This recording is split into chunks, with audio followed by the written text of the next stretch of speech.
Hello everyone, this is Defense Politics Asia and this is the Frontline Changes Report for the day of 918 for the 29th of August, basically the past 24 hours. Still, a lot of Frontline Changes Report. We are totally in a very high pace situation, totally different from 1 year ago or 2 years ago, where the frontline usually change very little. So now we have daily frontline changes, and they are all very big changes, a lot of very significant thing.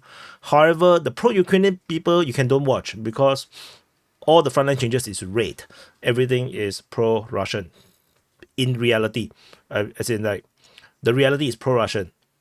No, is Ukraine didn't fight good enough. No, ask them to fight better. So we're gonna have frontline changes in multiple locations in Karenevo, in the Kursk region, and then Sinkivka in the Kupyansk front, Tabaivka, Pischane, Novoselivsky, Andreevka, Zerene, sorry. And then we jump to Druzhba in the New York region, Pivnishne, Torx, Suka, Balka, all this is the New York front, and then Horodevka, Mikhailivka and Konstantinivka in the Donetsk front. Previous one is in the Pokrovsk front.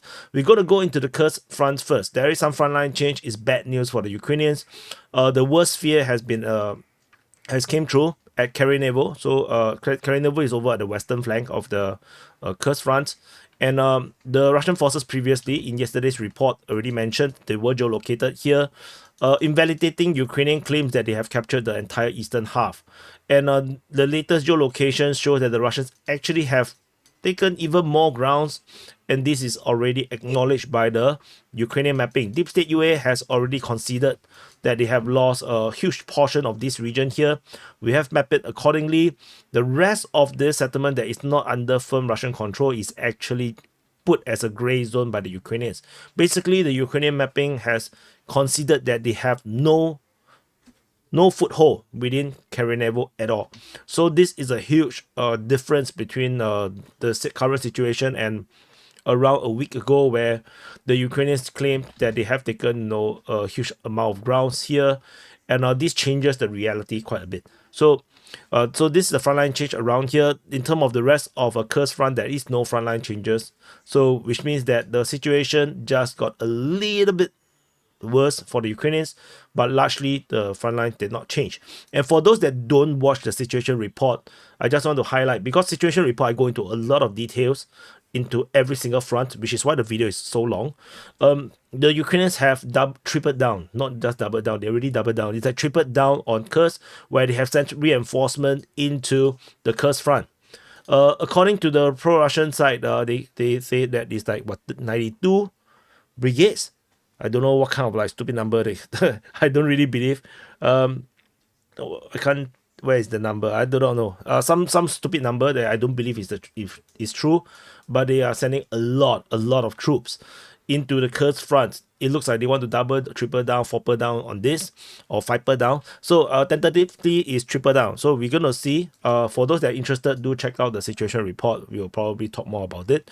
And so the next frontline change after Karenevo, we go to Sinkivka. Over at the Kupyansk front. At the Kupyansk front, after yesterday's geolocation of Russian forces, based on Russian mapping, this is not a confirmed capture, this is a claim.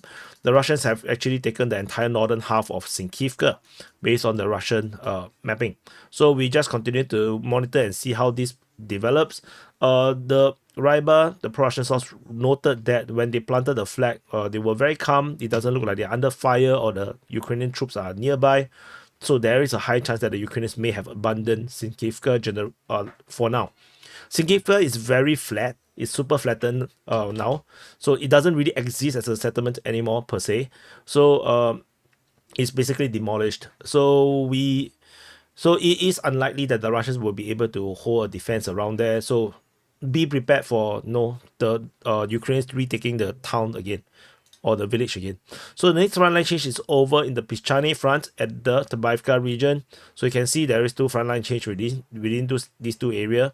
Over at the Tabaivka, the Russians have claimed that they have straightened the line. This is by the Russian mapping.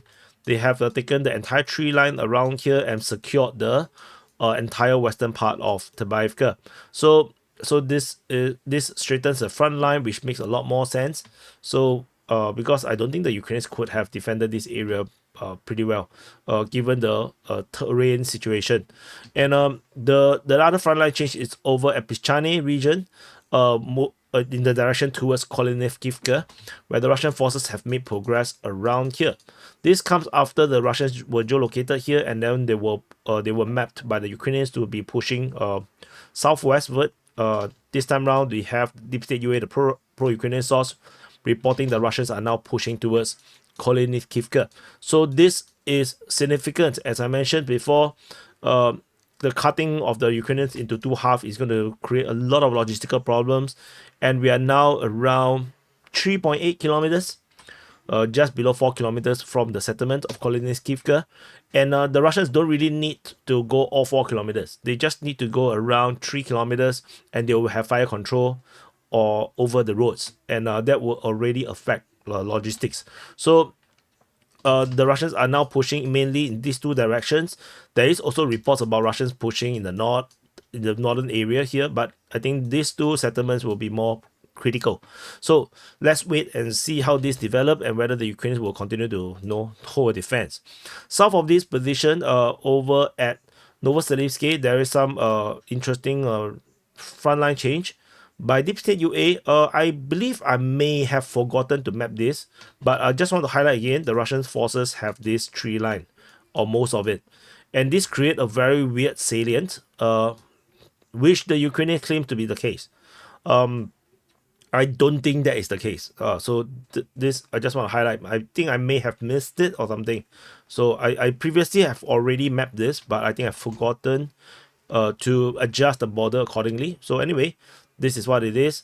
Frontline change around at Andreevka. Some major changes based on Ukrainian mapping. The Ukrainians have conceded that they have lost the entire eastern shorelines, the entire eastern part of the settlement of Andreevka, and this also extends to the western part of Zerene. So the Russian forces in the seesaw situation in this area here have retaken all this position. Previously, the Russians have already taken this position before. They then have lost it to the Ukrainians. Now the Russians have retaken it. So we shall continue to monitor and see how this develop around this area here. Would the Russians be able to secure the line along the Zerebets River? I believe this is the Zerebets River. Yeah. So let's see how this goes in this area here. So that's it from this area. And we're going to go into the next frontline change after Andreevka Zerene is at Druzhba, over the New York front. At the New York front, there is some frontline changes, as you can see, in all these different regions, in the Druzhba, in Torx, in Pivnishne, and in South Torx. So let's go into details. Over in the Druzhba, there's some slight change in terms of the front line, just simply some correction coming from the Russian mapping. It doesn't really mean much around here. Over at this Torx region, in the eastern Torx, the Russian forces have having some secured expansion along the forest north of the high-rise buildings. And then within the southern side, where it's just next to Pivnishne, the Russian mapping claim that they have closed up the entire salient around here. They have taken all of this position, and this not yet acknowledged by the Ukrainian side, so we will just continue to wait. So most of the dachas has been captured, and then they are now heading towards this hill, as well as the prison building, the prison complex just in this area here. So this is a frontline change around here, predictable changes. So doesn't really change the strategic situation in this area here. In the south direct, there is some slight changes where the Russians are still attacking in this area as per reported by the Russian sources. So but there's not a lot of coverage around the fighting in this area, which is also known as Zapalka. So let's wait and see how this continue to develop. Maybe the time is not ripe yet for the Russian forces to push harder. Tentatively, they have this foothold, so let's wait for more information. So after the situation here, there is frontline change over at Sukabalka. According to the Ukrainian mapping, the Russian forces have taken all of the tree line east of Sukabalka. So that is predictable. And don't think that this is part of Ukrainian area, because this is just open ground, so that no one is there. Just that the Russians have not stepped on it, so it doesn't change color. So, and we move on to the Pokrovsk front. At the Pokrovsk front, there is frontline change over at Mikhailivka. Based on Ukrainian mapping, they have conceded more grounds. They say that the Russians have taken more expanded control around Mikhailivka. However, this is still short of what the Russians have claimed to have captured. So, just some frontline change for the Ukrainian mapping. So, for those that are new to this channel, there is two maps currently you are looking at. This is not one map. This is actually two maps. The pink map and the blue map is actually two different maps. They are unrelated to each other. The pink map is actually the Russian mapping. The blue map is the Ukrainian mapping. They have totally different perspective and realities of what the front line is, which is why we have both mapping, and based on information we map it accordingly, and both of them will be affected by geolocation reports. So geolocation are firm confirmations, so the both mapping will be affected by that, but then we will continue to map it, and then we can see the reality. You can see that there is a stark reality between the two at the Pokrovsk sector, or at the Pokrovsk front, where the Russians and the Ukrainians have totally different views of what is the situation. So after the situation over at Mikhailivka, the next frontline change is over at Constantinivka. At Constantinivka, there is new updates. So after the claims from the Russian side, which most likely is the case, that the Russians have captured the entirety of Konstantinivka. The Russians have been geolocated in the Dachas north of Konstantinivka. The fact that they are here may suggest that the Ukrainians indeed have totally given up the entire area here. And the Ukrainians have not acknowledged the fall of Konstantinivka yet.